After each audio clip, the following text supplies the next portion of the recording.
तो चलिए आज एक बहुत ही गहरे विषय पर बात करते हैं। हम एक ऐसे विचार को समझने जा रहे हैं जो सदियों से भारतीय चेतना के बिल्कुल केंद्र में रहा है, राम तत्व। ये सिर्फ एक कहानी नहीं है दोस्तों, बल्कि ये एक ऐसा सिद्धांत है जो एक आदर्श इंसान की बात करता है।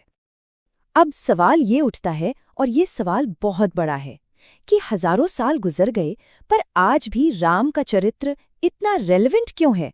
ऐसा क्या है उसमें? क्या ये बस एक कहानी है जिसे हम सुनते आए हैं, या इसके पीछे कुछ ऐसा छिपा है जो वक्त के साथ कभी बदलता नहीं? चलिए आज इसी सवाल की जड़ तक पहुंचने की कोशिश करते हैं। और मजे की बात यह है कि इसका जवाब किसी कहानी में नहीं मिलता, बल्कि एक बहुत ही गहरे फिलोसॉफिकल आइडिया में मिलता है। और वो आइडिया है तत्व। देखिए, राम को सिर्फ एक हिस्टोरिकल फिगर की तरह देखने से बात पूरी नहीं होती। उन्हें एक इटर्नल प्रिंसिपल, एक शाश्वत सिद्धांत की तरह समझना पड़ेगा। तो अगर राम की रेलेवेंस को समझना है तो सबसे पहले हमें इसी शब्द तत्व को समझना होगा। यही तो इस पूरी बातचीत की फाउंडेशन है। तो ये तत्व है क्या आखिर? देखिए, वेदांत के हिसाब से सोचें तो तत्व का मतलब है किसी भी चीज का एब्सोल्यूट कोर, उसका एसेंस, मतलब वो यूनिवर्सल प्रिंसिपल जो कभी नहीं बदलता, वो फंडामेंटल ट्रूथ जिस पर सब कुछ, लिटरली सब कुछ टिका हुआ है। ये एक आइडिया भी है, एक स्टेट ऑफ बीइंग भी है, और एग्जिस्टेंस का एक नियम भी। तो फिर राम तत्व क्या हुआ? ये असल में कुछ बहुत पावरफुल प्रिंसिपल्स का कॉम्बिनेशन है। पहला, वो सत्य और धर्म के एम्बॉडीमेंट है। दूसरा, उनमें चैतन्य मतलब प्योर कॉन्शियसनेस और मर्यादा यानी राइट कंडक्ट का एक कमाल का बैलेंस है। और सबसे जरूरी बात, वो एक ऐसी आत्मा को रिप्रेजेंट करते हैं जिसमें ईगो यानी अहंकार और माया मतलब दुनिया का जो इल्यूजन है वो बिल्कुल नहीं है। जरा सोचिए कितनी बड़ी बात है ये जो बात है ना, कि जब मन और कर्म एक ही सच पर टिक जाएं तो रास्ता खुद ब खुद रोशन हो जाता है। ये राम के जीवन का सार है। उन्होंने यही तो करके दिखाया, चाहे वो जंगल में थे, वनवास में, या सिंहासन पर बैठे राजा थे। उनका दिमाग और उनके काम दोनों हमेशा एक ही चीज पर फोकस्ड थे, धर्म। और यही वजह है कि जब ऐसा होता है तो लाइफ पाथ क्लियर हो जाता है। हालात कितने भी मुश्किल क्यों ना हो, रास्ता मिल ही जाता है। अच्छा, अब आगे बढ़ते हैं, देखते हैं कि ये प्रिंसिपल, ये तत्व असल जिंदगी में काम कैसे करता है। क्योंकि ये सिर्फ फिलॉसफी की बातें नहीं हैं। राम तत्व लाइफ की सबसे ट्रिकी सिचुएशंस, सबसे मुश्किल डिलेमा से डील करने का एक प्रैक्टिकल फ्रेमवर्क भी देता है। तो पहला डिलेमा लेते हैं, पिता का वचन। सोच कर देखिए, एक तरफ पूरा राजपाट है, सिंहासन है, और दूसरी तरफ पिता को दिया हुआ एक प्रॉमिस। अब ये फैसला फीलिंग्स या रिजल्ट्स के बारे में नहीं था, ये पूरी तरह से प्रिंसिपल बेस्ड था। राम ने धर्म के सिद्धांत को चुना, और इससे उन्होंने क्या स्थापित किया?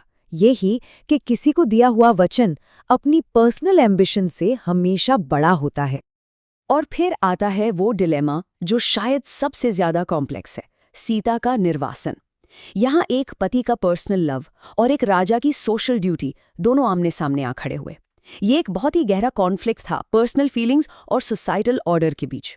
यहाँ मर्यादा का जो प्रिंसिपल है ना, वो सिर्फ गुड कंडक्ट नहीं है, वो एक राजा की अल्टीमेट ड्यूटी को दिखाता है, जहाँ उसे सोसाइटी का ऑर्डर और लोगों का ट्रस्ट अपनी पर्सनल फीलिंग्स से ऊपर रखना पड़ता है।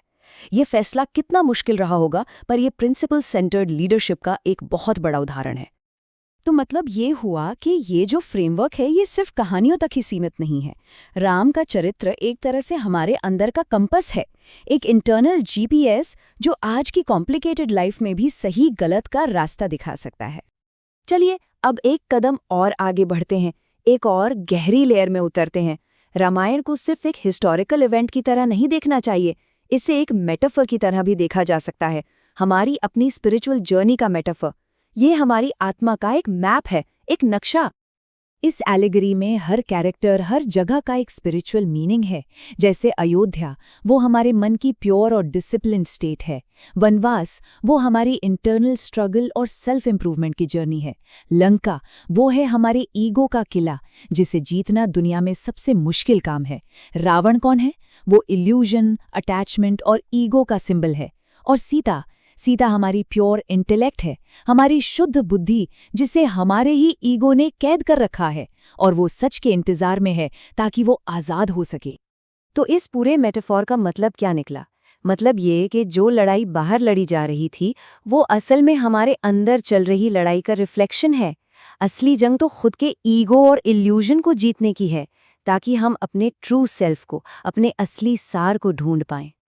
ठीक है, ये सब तो हो गई पुरानी बातें, पर आज हमारी मॉडर्न लाइफ में इसका क्या मतलब है? चलिए इस एंशिएंट प्रिंसिपल को आज की दुनिया से कनेक्ट करके देखते हैं। तो राम तत्व से हमें प्रैक्टिकल लाइफ लेसन्स क्या मिलते हैं? पहला है इंटेग्रिटी, मतलब सत्यनिष्ठा, जो बोलो वो करो।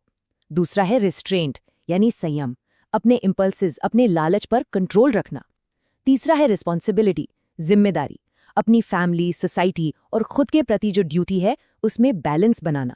और आखिर में एथिकल लीडरशिप, यानी जब हालात मुश्किल हों तो कन्वीनियंस नहीं, प्रिंसिपल्स को चुनना। और जानते हैं, यही वजह है कि राम तत्व आज भी इतना रेलेवेंट है। एक आइडियल ह्यूमन के ये जो प्रिंसिपल्स हैं ना, ये टाइम या कल्चर से बंधे हुए नहीं हैं। ये यूनिवर्सल गाइड्स हैं जो हमेशा हमेशा रेलेवेंट रहेंगे। तो आखिर में बस यही कहना है कि बात सिर्फ राम का नाम सुनने या उनकी कहानी पढ़ने की नहीं है। असली बात है राम के चरित्र को जीने की, उनके उस एसेंस को, उस सार को अपनी इनर जर्नी का हिस्सा बनाने की। क्योंकि तत्व जब तक सिर्फ ज्ञान है तब तक वो दूर है, जब वो अनुभव बन जाता है तब जिंदगी बदल जाती है।